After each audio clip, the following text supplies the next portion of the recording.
कौन सी स्त्री के भाग्य में पुत्र नहीं होता है। एक बार माता लक्ष्मी क्षीर सागर में भगवान विष्णु के पैर दबा रही थी। तो पैर दबाते हुए माता लक्ष्मी ने भगवान विष्णु से कहा, हे प्रभु, आज मेरे मन में 3 प्रश्न उठ रहे हैं। यदि इन 3 प्रश्नों के उत्तर देकर आप मुझे संतुष्ट करेंगे तो मेरे मन को बहुत शांति मिलेगी। तब भगवान विष्णु कहते हैं, हे देवी, तुम्हारे जो भी प्रश्न है तुम निसंकोच होकर पूछो, मैं तुम्हारी शंका का निवारण अवश्य ही करूंगा। तब माता लक्ष्मी कहती है, हे प्रभु, वह कौन सी स्त्री होती है जिसके भाग्य में संतान सुख नहीं होता है। दूसरा प्रश्न है कि कौन सी स्त्री समय से पहले विधवा होती है। और मेरा तीसरा प्रश्न है कि कौन सा श्रृंगार करने से स्त्री को स्वर्ग में स्थान प्राप्त होता है। तब भगवान विष्णु कहते हैं, हे देवी, तुमने उचित ही प्रश्न किए हैं। तुम्हारे ये तीनों प्रश्न अत्यंत महत्वपूर्ण हैं। इन प्रश्नों का उत्तर संसार कल्याण के लिए है। जो भी मनुष्य इन्हें ध्यान से सुनता है उसे पृथ्वी लोक पर संपूर्ण सुख प्राप्त होते हैं और मृत्यु के बाद उसे मेरे लोक की प्राप्ति होती है। भगवान विष्णु देवी लक्ष्मी से कहते हैं, हे देवी, आज मैं तुम्हें एक अत्यंत पवित्र कथा सुनाता हूं। इस कथा के माध्यम से तुम्हारे सभी प्रश्नों का उत्तर तुम्हें प्राप्त होगा, लेकिन तुम्हें इस कथा को ध्यान से पूरा सुना होगा। इस कथा को कभी आधा अधूरा नहीं सुनना चाहिए। इस कथा में समस्त संसार का कल्याण छिपा हुआ है। जो भी इस कथा को ध्यान से पूरा सुनेगा उसके मैं 32 अपराध क्षमा करता हूं। तब देवी लक्ष्मी कहने लगी, प्रभु, मैं आपको वचन देती हूं कि इस कथा को मैं पूरे मन और लगन से सुनूंगी। आप कृपया उस कथा को आरंभ करें।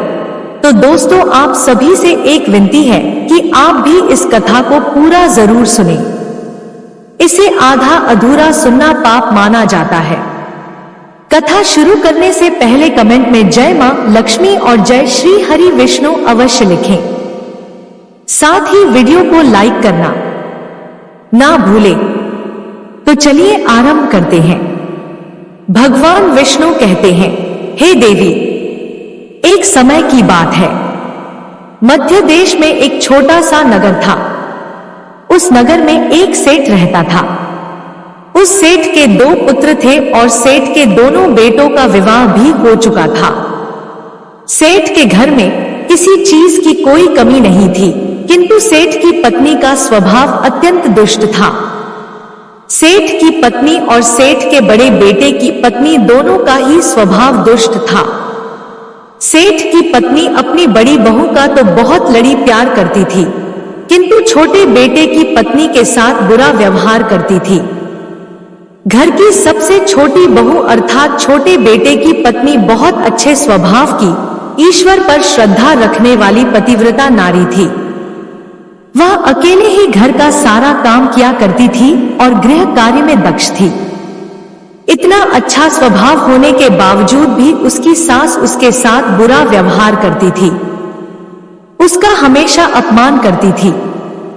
इसके पीछे का कारण बस इतना था कि बड़ी बहू को एक पुत्र था और छोटी बहू ने पुत्री को जन्म दिया था। पुत्री को जन्म देने के कारण सेठ की पत्नी अपनी छोटी बहू को बार बार ताना मारा करती थी, लेकिन वह बेचारी कर भी क्या सकती थी। जो भाग्य में लिखा होता है उसके साथ वही होता है। भगवान विष्णु कहते हैं, हे देवी, अब मैं तुम्हें छोटी बहू की कहानी सुनाता हूं। इससे तुम्हें पहले प्रश्न का उत्तर प्राप्त हो जाएगा कि कौन सी स्त्री को पुत्र प्राप्ति नहीं होती है। हे देवी, सेठ की जो पत्नी थी वह पहले से ही दुष्ट और कुटिल स्वभाव की थी।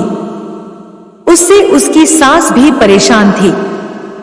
सेठ की पत्नी अपनी छोटी बहू को सबसे ज्यादा दुख देती थी। छोटी बहू का नाम था सुकन्या और सुकन्या को सताने में उसकी सास को बहुत आनंद आता था।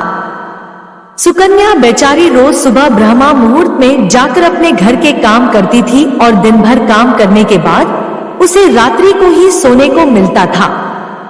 इतने इतना होकर भी सेठ की पत्नी अपनी छोटी बहू से द्वेष करती थी।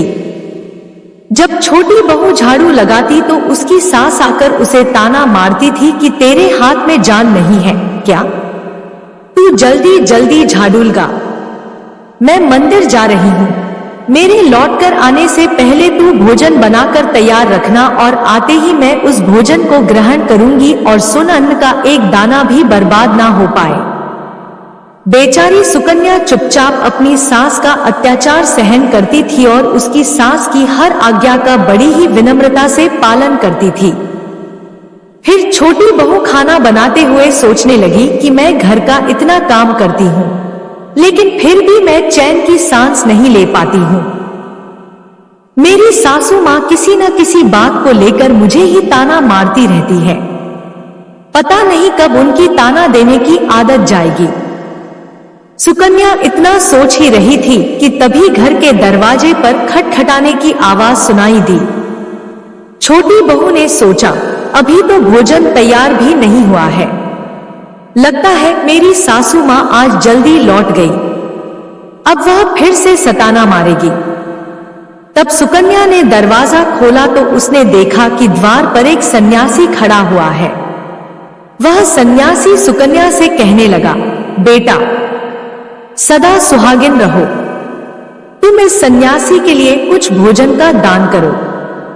हे पुत्री, मुझे बड़ी भूख लगी है।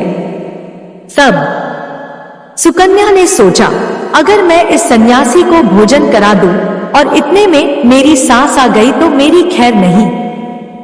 कुछ देर तक विचार करने के बाद सुकन्या ने सोचा, यदि मैं सासू माँ के ताने के डर से इस सन्यासी को भोजन नहीं कराऊंगी तो मुझे महापाप लगेगा, मेरा सारा पुण्य नष्ट हो जाएगा।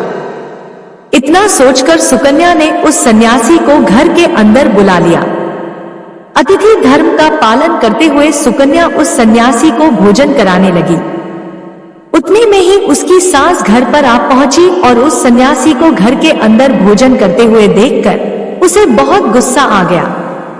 वह चिल्लाते हुए सुकन्या से कहने लगी, यहाँ पर क्या किसी प्रकार का भंडारा या दावत नहीं चल रही है जो तू राह चलते भिखमंगों को घर में बिठाकर खिला रही हो? सुकन्या ने अपनी सास से बड़ी विनती की, लेकिन सुकन्या की सास ने बहू की एक नहीं सुनी और उसकी सास ने उस सन्यासी को घर से बाहर निकाल दिया और उसके भोजन को उठाकर कचरे में फेंक दिया। उसके बाद वह सास सुकन्या पर गुस्सा करने लगी, अरे दुष्ट औरत, मैंने तुझे कहा था कि अन्न का एक दाना भी बर्बाद नहीं होना चाहिए, लेकिन तूने क्या किया? उस भिखमंगे को इतना सारा भोजन दे दिया। सुकन्या डरते डरते बोली, सासू माँ, मैंने सन्यासी को अपने हिस्से का भोजन दिया है, इसमें आखिर इतना गुस्सा होने की क्या बात है? द्वार पर आए अतिथियों को कभी खाली हाथ नहीं भेजते हैं, ऐसा शास्त्र कहते हैं। फिर सुकन्या की सास ने उसे बहुत डांटा। दोनों के बीच कई देर तक बहस हुई और सुकन्या के दुष्ट सास ने गुस्से में आकर सुकन्या को धक्के मारकर घर से बाहर निकाल दिया और घर का दरवाजा बंद कर दिया। सुकन्या देर तक घर के मुख्य द्वार के सामने खड़ी रही और बाहर से अपनी सास को आवाज देने लगी। सुकन्या की सास ने एक नहीं सुनी और उसे घर के अंदर आने नहीं दिया। फिर सुकन्या दुखी और उदास होकर अपने मायके के लिए निकल गई। मायके जाने के रास्ते में बहुत बड़ा जंगल पड़ता था। सुकन्या भूखी प्यासी रहकर उस जंगल के रास्ते पर से चलने लगी। तभी उसी समय अचानक जोर जोर से बादल गरजने लगे और मूसलाधार बरसात होने लगी।